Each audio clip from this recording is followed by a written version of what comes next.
My name is Beverly Hirtle. I am a Senior Vice President in the Research and Statistics Group, and I do research on the U.S. banking industry and have done a lot of work on regulatory capital and stress testing. The title of my presentation is The Capital and Loss Assessment Under Stress Scenarios, or CLASS model. The CLASS model is a much more simplified and streamlined version of stress testing that can be run on publicly available data on a desktop, and it runs in about 2 or 3 minutes as opposed to the 2 or 3 months it takes to produce the actual supervisory stress test results. And we think it's useful for examining issues related to the financial stability and the capital strength of the U.S. banking industry.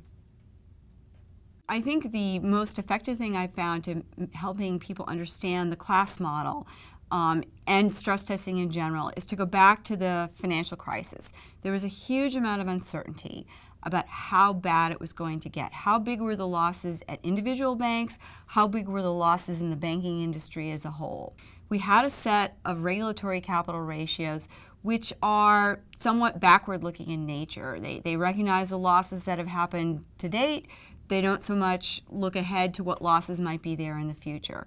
Stress testing emerged as a powerful tool in response to that because we were able to say, well, let's assume a set of outcomes that are even worse than what we expect to actually happen, and be able to look and see, even if those really bad things happened, would the banks have enough capital to continue to be viable financial institutions? That's what the CLASS model does, is say, given this scenario, how far will capital ratios fall? And that proved to be a very, very powerful tool in the midst of the financial crisis.